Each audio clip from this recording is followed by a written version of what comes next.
Hey everybody, it's Tim Miller with the Bulwark with our managing editor Sam Stein. We wanted to talk about the Cybertruck explosion in front of Trump Tower in Las Vegas last week because this article from Josh Marshall at Talking Points Memo caught our eye. The headline was, "Why are publications sugarcoating Livelsberger's political manifestos?" Now he's referencing Matthew Allen Livelsberger, who was the guy that exploded the Cybertruck there in front of Trump Tower and killed himself as part of the process. He used fireworks to do so. And a lot of the conversation around this, like for a while, there was a conversation about whether he was connected to the New Orleans terrorist. And then there was some other conversation about how, well, this wasn't, you might think it was an anti-Trump protest because this happened outside of Trump Tower. And so there's a lot of discussion kind of tamping that down. And the media, it's like, no, this wasn't an anti-Trump protest. But what's gotten lost in all that is what it was. And in this guy's little, what it appears to be. Yeah. What it appears to what be. it appears to be. Yeah. Manifesto. Is manifesto okay? I hate calling them manifestos because it's like this is not almost a gives them more yeah. weight than it is. Also, this was like 2 pages. I feel like a manifesto has to be more than that. Yeah, and I don't know. You have to like quote philosophers or something for it to right. Yeah, exactly. Manifesto or have an coherent ideological view. Anyway, what we learned from these letters here that Livelsberger wrote, and he was a veteran that was obviously dealing with some other personal issues, and like anybody that goes through something like this is going to have some heterodox kind of viewpoints, not necessarily going to be a coherent ideology. But what you see here is that this is somebody that was very clearly pro-Trump. The second one ends with, "Consider this last sunset of 2024 and my actions, the end of our sickness and a new chapter of health for our people. Rally around Trump, Musk, Kennedy, and ride this wave to the highest hegemony for all Americans. We are second to no one." So not exactly subtle there about where his political interests lie. And then he also gets into what he wants to happen to Democrats and people in DC, and it's pretty alarming. So before I get to that, I don't know, Sam, do you have any top line thoughts on why you think people have been kind of pussyfooting around this a little bit in the media? It's tough to say. I mean, in the most grisly way, I think one of the reasons has kind of been forgotten is that no one died other than him, right? Like if it had been and that's by, both luck, I suppose. He also didn't plan it out particularly well. The Cybertruck kind of kept the bomb or the fireworks from having huge blast radius. But I think if it was a more egregious, violent event, we probably would be paying more attention to it. And then, of course, obviously, it happened the same day that the attack in New Orleans happened, and so that kind of got overshadowed. I think it's also, and I don't want to be like, dismissive of the significance of this, but like, frankly, this is not the first time we've seen something of this ilk, right? Like we have seen now a couple occasions where people have been clearly inspired by this extreme right-wing ideology or having their brain poisoned online commit horrible acts. Now, I think the other thing I would just want to say, and we can get to this, we can chew on this now or later, but I think there's just this weird and problematic instinct for people to try to ascribe political motivations right away, right? Like that's it. Like, of course, this was outside the Trump Hotel. It was a Cybertruck, and therefore this guy included was a leftist, right?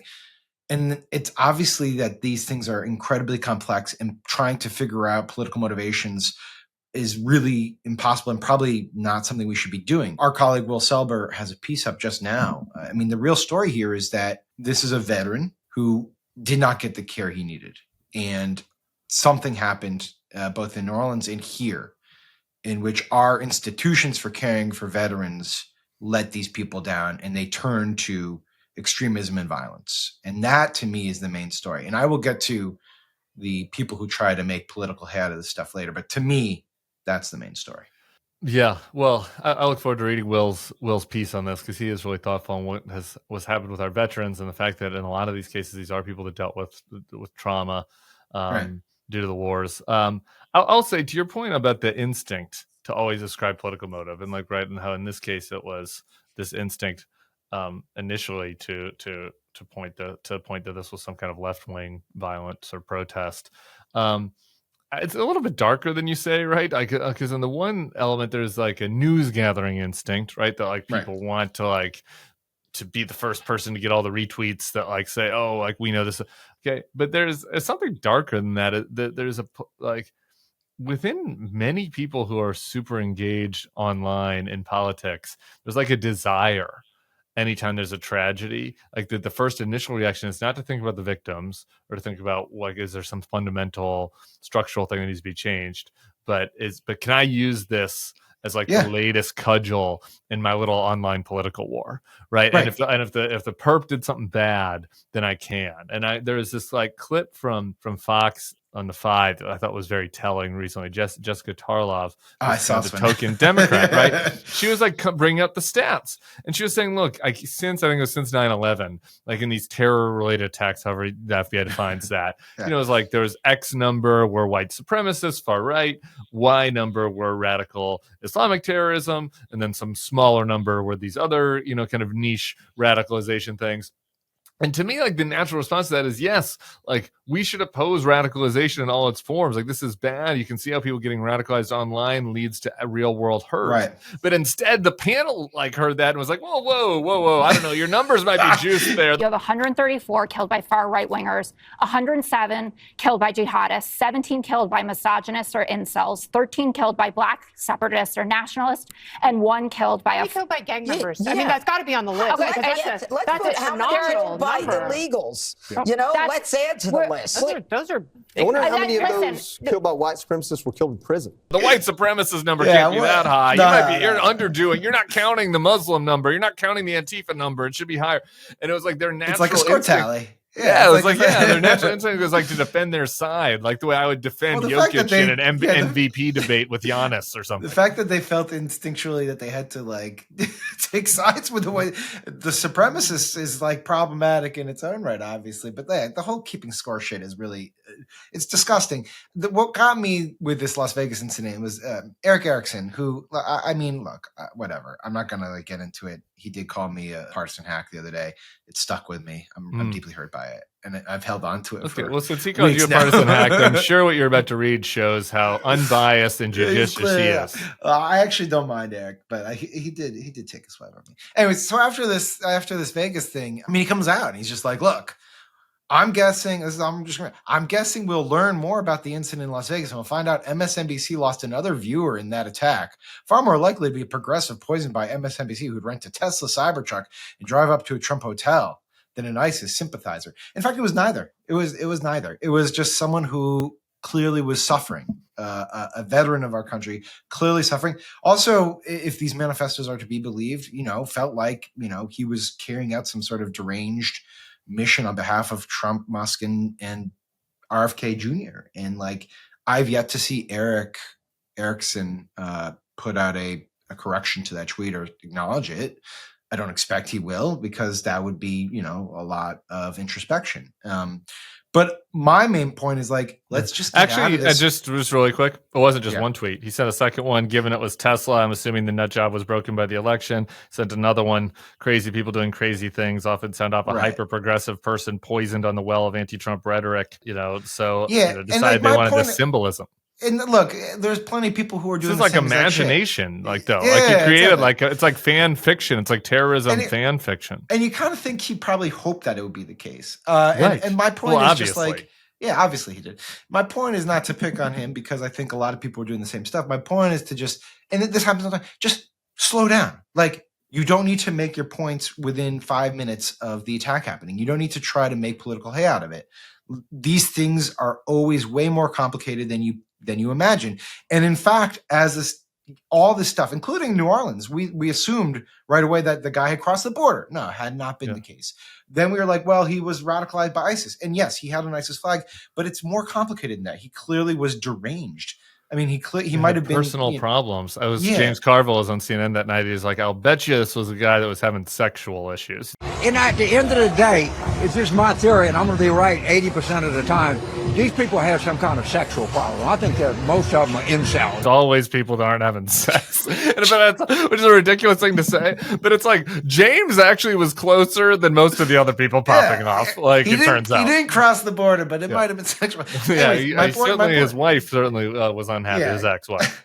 So my point is that, and we're just never going to get to this place. It's just such wishful thinking, but like we live in this place where anyone can pop off on Twitter and just try to make a point and get a bunch of retweets and they love it, right?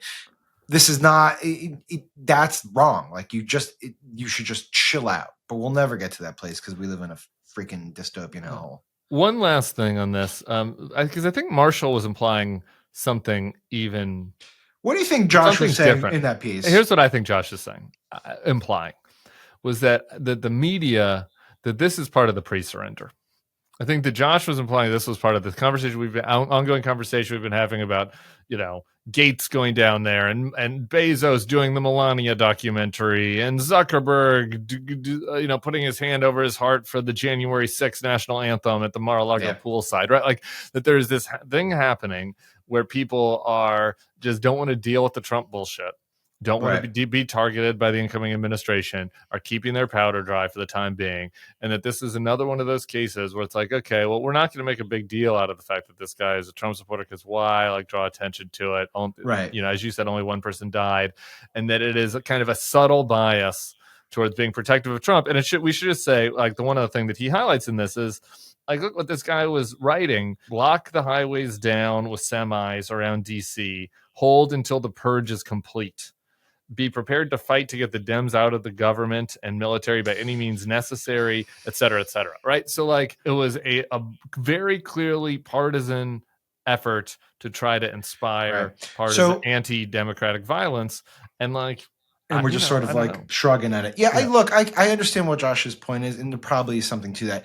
I will only say that I found myself kind of thinking about it a little bit differently because I thought, and this goes to what happened in New Orleans. I was kind of amazed at how quickly we've moved on from that. Like, if 15 people mowed down by I went to a football game about eight blocks from it the next day, and it was something that and everyone's drinking, having a good time and all that. And to me, that was that symbolized that we have become kind of callous in a way, or at least we are we're not as alarmed as we used to be by this stuff, in part because this stuff happens with regularity. We've reached a place where this is part of our lives. Now, obviously, we don't want it to be part of our lives. It's horrifying. Same way, though, as school shootings are part of our lives, right? Like, it's horrifying. I'm sickened by it. I'm fearful of it. But because it happens fairly often, you kind of get into a routine about it. And with the manifesto, it's different because of the manifesto. Yeah. But I do think that's playing a role here, which is like, another whack job who was radicalized online did something terribly dangerous and stupid. We'll move on. Yeah. I appreciate that. I think that there's definitely something to that. Well, I mostly just wanted us to make sure we were covering this on the feed because just for all these reasons, right? Like, we kind of glossed over it, right? And to your point about the most mundane reason, right? The most mundane reason was that it happened the same night as this other attack that is quasi personal to me, and that there were 15 people died, and so and then you're going into Trump inauguration stuff, and there's all these things happening. So it is important when to not lose sight of the different types of radicalized violence that we're facing. So anyway, there's that. That's Sam Stein. I'm Tim Miller. We're gonna be back here soon. Subscribe to the feed. We'll see y'all later.